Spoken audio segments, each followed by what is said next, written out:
Pero cuando veníamos para acá el día viernes, nosotros podríamos haber tomado un vuelo de Oklahoma, de la ciudad de Oklahoma, de ese aeropuerto, William Rogers, para acá, para Guatemala, pero nuestro presupuesto no nos alcanzaba. Entonces decidimos manejar y manejamos de Houston a Oklahoma y de regreso de Oklahoma a Houston. Son aproximadamente 700 kilómetros. Y cuando estábamos el día viernes ahí en el aeropuerto de Houston, cuando llegamos a la sala y estábamos ya listos para abordar el avión para Guatemala. Pero estando ahí en la sala, llegó una señora, llevaron a una señora guatemalteca que venía también para acá. Dijo que venía a ver a su nuera. Y cuando ella llegó ahí a la sala, ella era una mujer así bien extrovertida, que hablaba bien recio, que tenía pues unos pulmones bien desarrollados, y empezó a hablarle allá a toda la sala. Nadie estaba hablando con ella, pero ella estaba hablando con todos. Y de pronto mi esposo sacó un libro, yo también sacamos un libro para leer, y ella nos dice: hey, ¿de qué religión es tu libro, el que están leyendo? Entonces mi esposo le dijo: somos cristianos, ¿verdad? Es cristiano. Y ella dijo: yo también soy cristiana. ¿Pero cristiana qué? Dijo: bueno, somos evangélicos, le dijo mi esposo. Hasta a este punto, la señora empezó a querer tener una discusión un poco acalorada con mi esposo y le dice: usted sabe que mi iglesia es mejor que la suya. Ahí enfrente de todos, en toda la sala, mi iglesia es mejor que la suya. ¿Y sabe por qué? Porque nosotros somos más santos que ustedes, nos dijo ahí. Y porque nosotros leemos más la Biblia que ustedes. Porque nosotros no votamos por las autoridades, porque tenemos nuestra confianza puesta en Dios. Porque nosotros ayunamos más que ustedes. Empezó a decirnos la señora ahí enfrente de todos. A este punto mi esposo se puso sus audífonos y, como dice la Biblia, deja al necio con su necedad. Y yo dije: pobrecita la nuera de esta mujer, no quiero ser yo. Y esa conversación ahí un poco extraña me recordó una parábola que nuestro buen Señor le contó a algunas personas que estaban siguiéndolo, por personas precisamente como esta señora. Los fariseos y los escribas estaban pegando el grito en el cielo, porque ¿cómo era posible que Jesús se sentara a comer con pecadores, siendo él un hombre que decía que venía del cielo? ¿Cómo era posible que él se sentara y tuviera relación con pecadores?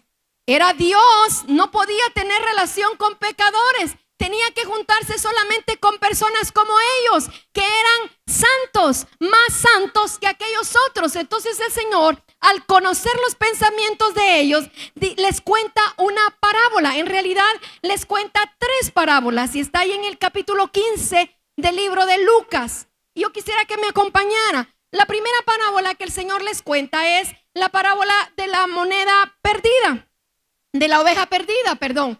La segunda, Él les cuenta la parábola de la moneda perdida. Y la tercera les cuenta la parábola del hijo pródigo.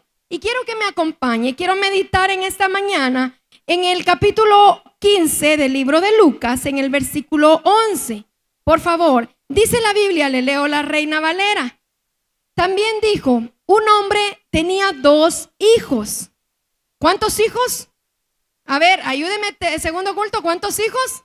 2 hijos, muy bien. Y el menor de ellos dijo a su padre: Padre, dame la parte de los bienes que me corresponde. Y les repartió los bienes. Miren esa palabra bien interesante. Dice: y les repartió los bienes. Esta parábola la hemos escuchado muchísimo. ¿Cuántas veces no hemos oído predicaciones de la parábola del hijo pródigo? Hemos cantado del hijo pródigo, hemos visto dramatizaciones, hemos visto películas del hijo pródigo, y casi generalmente nos enfocamos en aquel muchacho que le dijo a su papá: dame todo lo que me corresponde, y que se fue lejos de casa. Y es verdad, esta parábola está ahí precisamente para personas como muchos de nosotros, que nos hemos alejado de Dios y que hemos huido de Dios y que hemos dejado a Dios por un lado. ¿Cuántos hijos pródigos hay en esta mañana acá? Hijos menores que pueden decir: yo me alejé del Señor, pero su gracia y su bondad me tienen hoy aquí. Levanten su mano. Gloria al Señor, muchos. Y es que el muchacho llega con el papá y le dice: Padre, dame la parte de la herencia que me corresponde. Al momento del hombre decirle esto a su papá, le estaba diciendo: papá, ya no te necesito a ti, pero sí necesito tu dinero. ¿Sabe que esto culturalmente no existía? Era algo que no se podía dar, porque únicamente se daba la herencia cuando el padre moría. Es decir, al hijo menor pedirle la herencia a su papá, le estaba diciendo: papá, me parece bien si te mueres, yo quiero la parte de la herencia que me corresponde. Y dice la Biblia que él se acerca. Lo que el papá tendría que haber hecho ahí, un hombre, un patriarca, no podía rebajarse a darle lo que el hijo estaba pidiendo. Y el Señor resalta eso también. Él dice: el padre le dio la parte de la herencia que le correspondía. Pero óigame bien, lo que el padre tenía que haber hecho era llamar al hijo y decirle: ¿por qué quieres la herencia? Y cuando el hijo se la pidiera, un par de bofetadas y lo mandaría y lo castigaría, y no le tendría que haber dado la herencia. Pero no, el padre le da la herencia. Ahora bien, la Biblia dice que hay, el título de arriba de su Biblia seguramente dice parábola del hijo pródigo. Pero en realidad, hermanos, no hay solo un hijo pródigo. ¿Sabe qué? Hay dos hijos pródigos en esta parábola. Hay dos. Está el menor, que se fue y que pecó en contra de su papá, pero también está el mayor. ¿Sabe por qué? Porque el mayor tenía toda la potestad de pararse enfrente del hijo menor, porque el hijo mayor tenía mucha autoridad en esta cultura. ¿Cuántos aquí son hijos mayores? Levanten la mano, que tienen autoridad en su casa, que han sujetado a sus hermanos menores bajo el yugo del hermano mayor. ¿Cuántos hijos menores dicen: yo fui sujetado por mi hermano? Yo levanto mi mano. Y el hijo mayor tenía que haber separado y defendido al papá. Le hubiera dicho al hijo menor: mira, patojito, andate de acá, mi papá no te tiene que dar la herencia porque todavía no te corresponde. Pero ¿sabe qué? El hijo mayor ve la escena en la que el padre le está dando al hijo la herencia y se queda callado. ¿Sabe por qué permite que deshonren al papá? Porque automáticamente, si le daban la herencia al hijo menor, le tenían que dar la herencia a él también. Era muy conveniente, porque le tenían que dar dos partes de la herencia. Dos partes de la herencia. Así que si vemos esta parábola con ojos como el Señor la contó, en realidad no solo hay un hijo pródigo, hay dos hijos pródigos. Uno se va lejos de casa y se va a vivir en una posilga, pero el otro se queda en casa y se queda también viviendo lejos del padre. Mire lo que dice, por favor, acompáñeme. No se me distraiga. Mire lo que dice ahí en el capítulo, en el número 15. Dice que el menor se fue y se arrimó a uno de la ciudad de aquella tierra, el cual le envió a su hacienda para que apacentara cerdos, y deseaba llenar su vientre de las algarrobas que comían los cerdos, pero nadie le daba nada. Mire qué interesante. Dice que el hijo menor se fue, se arrimó. Esa palabra arrimar quiere decir que se le pegó a un terrateniente de otro lugar y no lo dejaba en paz. Entonces, para que lo dejara en paz, lo manda a cuidar cerdos. Eso era una cosa bien denigrante, porque era el judío y los cerdos eran inmundos.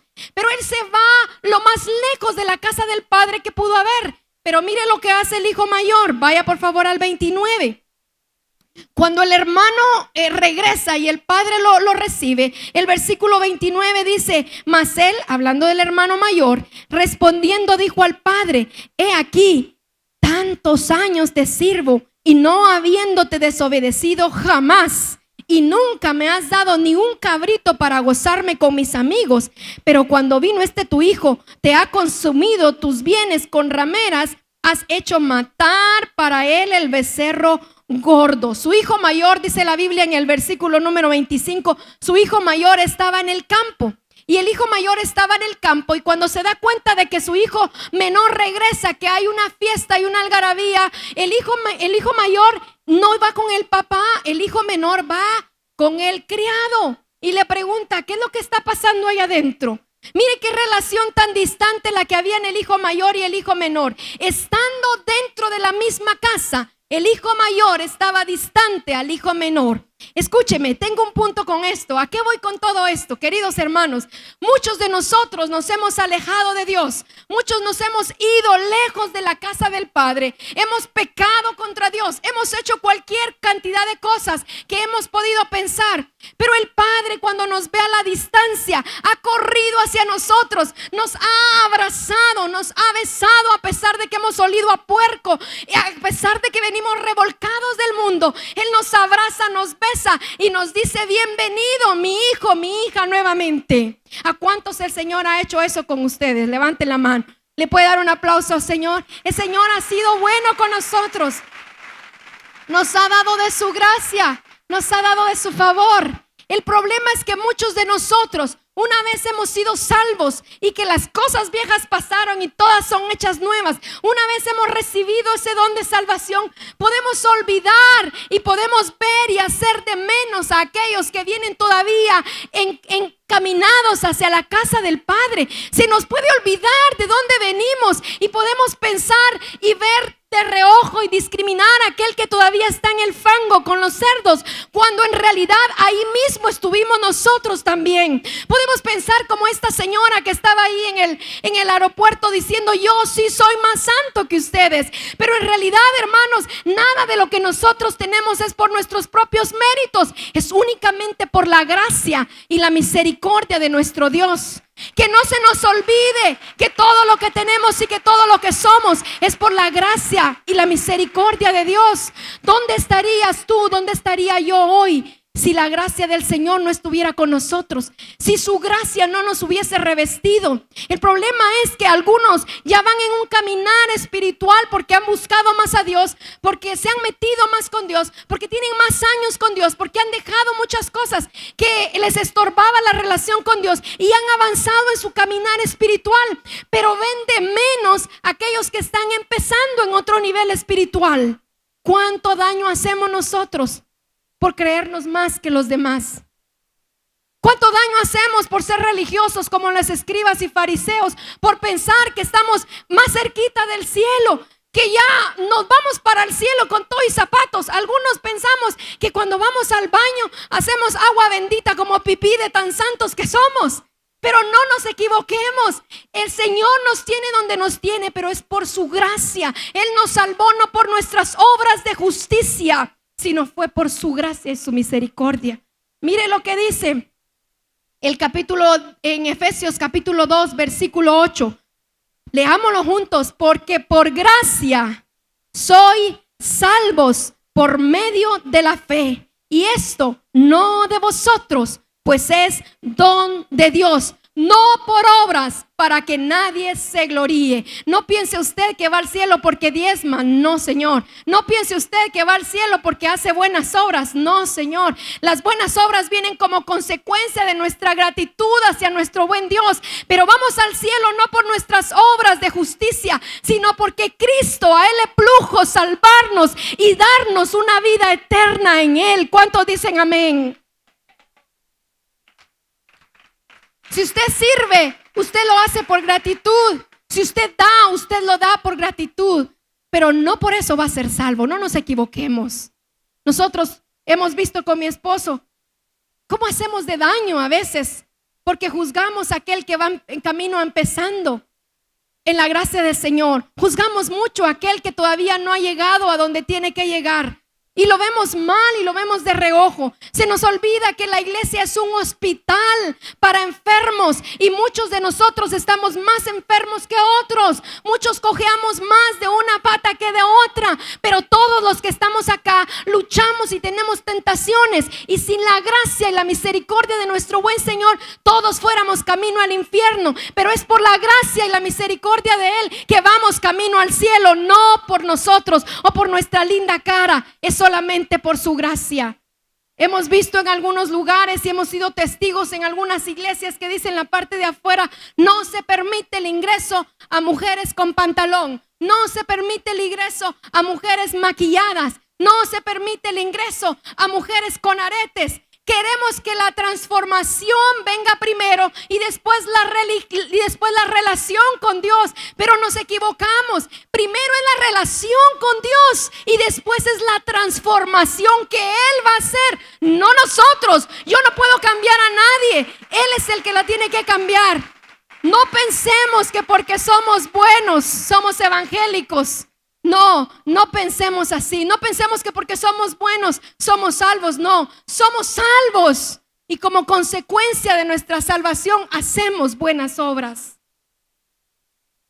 Hacemos mucho daño criticando a los muchachos porque se visten diferente como nosotros, llamándole pecado a lo que no es pecado y llamándole no pecado a lo que sí es pecado. Y juzgamos a aquel que peca solo porque peca de una manera diferente a como nosotros pecamos. No nos equivoquemos, hermanos. La gracia del Señor Jesucristo es la que nos tiene acá en esta mañana. Y lo repito nuevamente, porque quizá quiero dejar bien claro nuestro punto. Cuando usted ve a alguien que está empezando en la fe, acuérdese de dónde lo sacó el Señor. Y si usted dice, yo nunca me he alejado del Señor, toda la vida he sido bueno, toda la vida he estado en la iglesia, toda la vida nunca he tenido ningún desliz, nunca he tenido ninguna falta, no tengo cola que me machuquen, crecí en la iglesia. Yo le digo, tiene que arrepentirse de sus buenas obras, porque no es por su propia justicia. El hijo mayor estuvo en la casa de su padre todo el tiempo, pero estuvo perdido dentro de la casa del padre. Fue un pródigo dentro de la casa del padre. El hijo menor pecó de manera visible, pero el hijo mayor pecó de una manera que no se ve. Seguramente, si el Señor lo escudriña y si Él lo escarba, tiene todavía cosas que tiene que cambiar y mejorar. A veces le ponemos niveles al pecado, ¿verdad? Podemos decir es que este peca más porque engañó a la esposa. Este solo es mentiroso, esa es una mentirita blanca. Pecado es pecado, todo es pecado. Y solo la gracia del Señor nos puede revestir y darnos y hacernos nuevas criaturas. Solamente la gracia. No haga de menos aquel que ha pecado visiblemente. Y no dejemos caído a nuestros soldados. Seamos nosotros los que vayamos y los recojamos. Seamos nosotros los que mostremos misericordia. Hace un tiempo yo leí un libro de Henry Nouwen. Un libro que se llama El regreso del hijo pródigo. Y este hombre está diciendo la parábola del hijo pródigo de una manera que yo nunca la había visto. Él dice, ¿qué tal si tú te puedes relacionar hoy y ponerte en el lugar del hijo menor, del hijo mayor, pero también del padre? ¿Cómo así? Sí, porque el hijo menor pecó, el hijo mayor también pecó, pero el Padre Celestial, por supuesto el Padre Celestial, pero el padre de esta parábola, el padre lo vio con ojos de gracia y de misericordia. Dice la Biblia que el hijo menor le pidió todo el dinero, se fue lejos, fue a derrochar y luego regresó. Cuando el padre lo ve a la distancia, justamente lo que el padre tenía que hacer era dejar que ese hijo entrara y que atravesara toda la aldea y que toda la aldea lo abuchara y le reprochara aquello que había hecho de deshonrar y de causar vergüenza a la familia. El padre tenía que dejar que el hijo llegara hasta donde él estaba. Después de haber sido abuchado y que toda la aldea lo hubiera rechazado, el hijo tenía que llegar a arrodillarse delante del padre. El padre tenía que bofetearlo y decirle, ahora tú serás mi siervo, ahora tú serás mi esclavo. Y cuando el hijo menor está allá comiendo las algarrobas, se pone a pensar, si tan solo yo puedo llegar a la casa de mi padre y pedirle, no que me haga un esclavo, porque un esclavo en la jerarquía era mayor. Estaba el patriarca, estaba el granjero, después del granjero estaba el esclavo era parte de la familia y vivía en la familia, y después estaba el jornalero. Y el hijo se pone a pensar y dice, si tan solo me hace un jornalero, si tan solo ni siquiera un esclavo. Él estaba clamando no por justicia, sino por misericordia. Pero el padre, cuando lo ve venir, el padre lo ve venir de lejos, y dice la Biblia que el padre corre hacia donde el hijo está. O sea, deja su condición de patriarca. Usted sabe, ellos usaban unas túnicas largas, no podían enseñar nada. Era vergonzoso que un patriarca corriera. El patriarca solamente podía caminar porque si corría la túnica se le levantaba, iba a enseñar sus piernas. Eso era una causa de vergüenza. Entonces, pero el patriarca lo ve desde lejos, olvida su vergüenza y se humilla para que nadie humille a su hijo, y corre hacia donde está el hijo, lo abraza, lo besa, y dice la palabra que dice: mi hijo estaba muerto, pero ha resucitado. Eso es la misericordia del Señor. Eso es la misericordia del Señor. Pero la gracia del Señor es diferente. Yo no había entendido la gracia de Dios. No la había entendido como ahora la entiendo, a pesar de estar mucho tiempo en la iglesia. Y oía que la gente decía: la gracia, sí, cantamos es por tu gracia y cantamos gracia sublime. Pero a veces no entendemos cuál es la gracia. La justicia de Dios nos da lo que nosotros merecemos.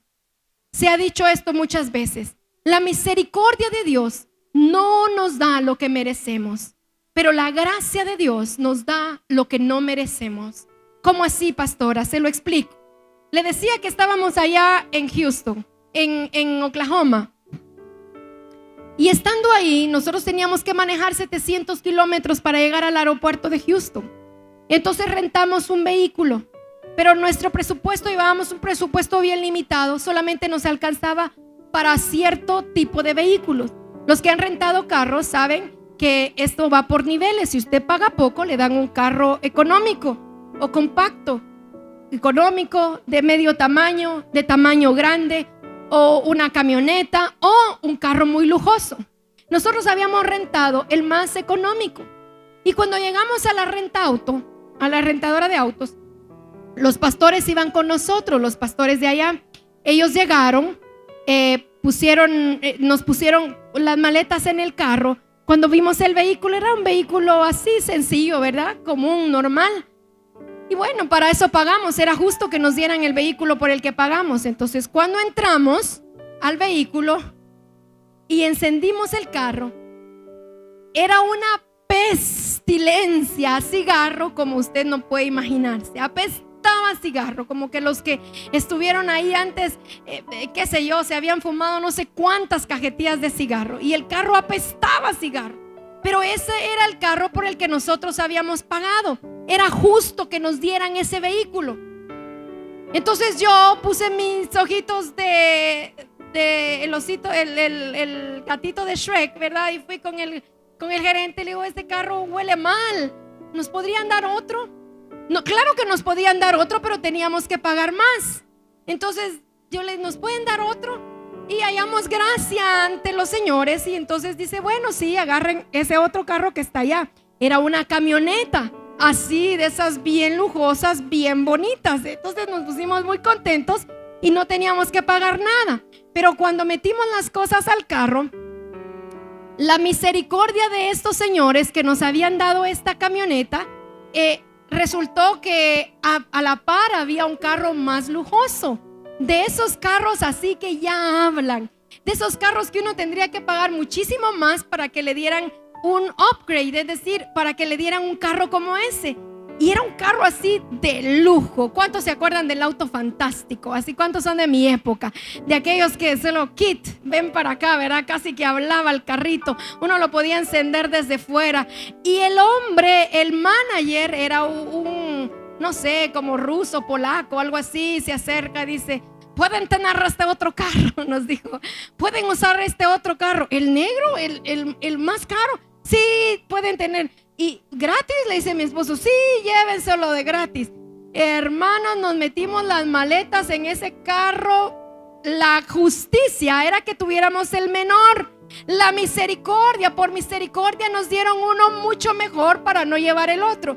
Pero por gracia nos dieron uno por el que no habíamos pagado. Mire, era un carro tan lujoso que yo venía sintiéndome la dueña de Beverly Hills ahí. Y cualquiera que nos hubiera visto hubiera dicho: ay, esos pastores gastándose los diezmos. No, fue la gracia del Señor. Eso es la gracia. Es aquella que te da lo que tú no te mereces, lo que no has pagado. La familia que tienes no es porque tú hayas insistido tanto, es por la gracia de Dios. El trabajo que tienes es por la gracia de Dios. Estás hoy sentado aquí por la gracia y la misericordia de Dios. O sea, no es sería yo miserable si me hubiera puesto ahí en el carro diciendo: este es mi carro, este no es mío, a mí me lo habían dado por gracia. Por gracia, no nos hallemos nosotros diciendo: sí, yo soy bueno, tú eres malo. No, es la gracia y la misericordia del Señor, únicamente su gracia. Cuando el hijo pródigo viene y se acerca, el padre, lo justo era que el padre lo disciplinara, lo justo era que lo pusiera como su siervo, pero el padre por misericordia corre y lo abraza y lo besa, aún viniendo en la condición que venía. Pero la gracia del Padre es lo que toca mi corazón, porque el Padre no solo va y lo abraza, el Padre va, lo abraza, lo besa. Esa es la misericordia. Pero la gracia dice: vengan, báñenlo, tráiganle la mejor ropa, pónganle la mejor túnica, aquella que teníamos guardada. Maten un becerro, aquel que estábamos engordando para una ocasión especial. Inviten a todos. El becerro podía alimentar a 100 o a 200. Y dice: pónganle un calzado en sus pies, porque él iba descalzo. Óigame, no cualquiera podía usar zapatos en ese tiempo. Solamente eran las personas importantes. Por eso se llaman calzadas las avenidas. Era solo para los que usaban calzado. Como la vía Apia era una calzada solo para la gente importante que usaba calzado. Y el Padre, por gracia, dice: vengan, pónganle zapatos. Pero no solo le pongan zapatos, pónganle un anillo en su dedo. Ese anillo que lo hace el segundo después de mí, que lo pone, puede sellar cualquier documento como si fuera yo. O sea, esa es la gracia de Dios. Entendamos, hermanos, nosotros nos mereceríamos por justicia el infierno mismo. Pero la misericordia de Dios dice: no, yo no voy a mandar al infierno a mi hijo, a mi hija. Pero la gracia de Dios dice: yo morí en la cruz del Calvario y te voy a dar aquello que tú no te mereces, que es mi salvación y mi vida eterna y mi vida en abundancia. Esa es la gracia de Dios. Ahora, hay dos hijos. Hay un padre, hay dos hijos. Hay dos posilgas, una posilga lejos geográficamente y la otra posilga ahí dentro de la misma casa. Dos hijos que han deshonrado al padre. Uno de una manera visible, que todo el mundo lo vio, pero el otro lo ha deshonrado ahí en la quietud y por no hacer nada y en la soledad. Lo peor de todo es que cuando el hermano regresa, el otro, que se creía un santurrón, dice: nunca me has dado nada. ¿Cómo así que haces una fiesta? ¿Y sabe cuál era el problema más grande con este hijo? Que el papá estaba haciendo una fiesta con la parte de la herencia de él mismo. Sí, porque el papá se había quedado sin nada. Le había dado una parte al mayor y una parte al menor. Dos partes al mayor y una parte al menor. Entonces el papá ahora no tenía nada. ¿De dónde iba a estar haciendo él la fiesta? Pues con el dinero del mayor. Entonces el mayor también estaba dolido porque se estaba gastando su propio dinero en la fiesta para el hermano que se había ido a gastar la parte. ¿Cuántos de nosotros podemos pensar: ¿por qué Dios bendices a este? ¿Por qué lo bendices si yo soy más bueno que él, que ella? ¿Por qué? ¿Por qué, Señor? Si mira, ¿cuántos de nosotros andamos juzgando y criticando a los demás? Nunca hemos aparecido con una botella de cerveza en las redes sociales y con un montón de amigos en una discoteca, pero sí estamos dentro de la iglesia juzgando. Tengamos cuidado. No seamos tan santos y tan religiosos que olvidemos que un día hemos sido los hijos pródigos menores también, y ahora nos estamos convirtiendo en los hijos pródigos mayores. Todos aquí necesitamos de la gracia y la misericordia del Señor. Ahora, esta parábola se deja un final abierto. Las parábolas que Jesús contaba dejaban finales abiertos. Dejaban el final, no lo cuenta, no dice: y vivieron felices para siempre. No lo dice así. Es una parábola con final abierto. No sabemos si el hijo pródigo menor vuelve a irse de la casa, o si el hijo mayor entra a la fiesta. No lo sabemos. ¿Por qué no lo sabemos? Porque si tú eres el hijo pródigo esta mañana, el menor que te has ido de casa, tú tienes la posibilidad para escribir la historia también. Si tú eres el hijo mayor que estás dentro de casa, pero quizá alejado de tu padre, tienes la posibilidad de escribir la historia y de reescribirla también. Ojalá todos nosotros podamos tener la gracia y la misericordia que tuvo ese padre para correr y recibir a aquel que viene como venga, de la manera que venga. Así verlo, no mirarlo de menos ni de reojo, sino verlo como el Padre Celestial lo ve, con ojos de misericordia. ¿Por qué no inclinas tu rostro ahí donde estás? Yo quiero pedirle a la banda que pase, por favor. Si inclinas tu rostro y puedes meditar por un momento en esa gracia tan grande de Dios. Quizá te puedes relacionar hoy con el hijo menor o quizá con el hijo mayor. Ojalá te puedas relacionar hoy y que puedas actuar como actuó el padre de esta parábola. Así, de esa manera.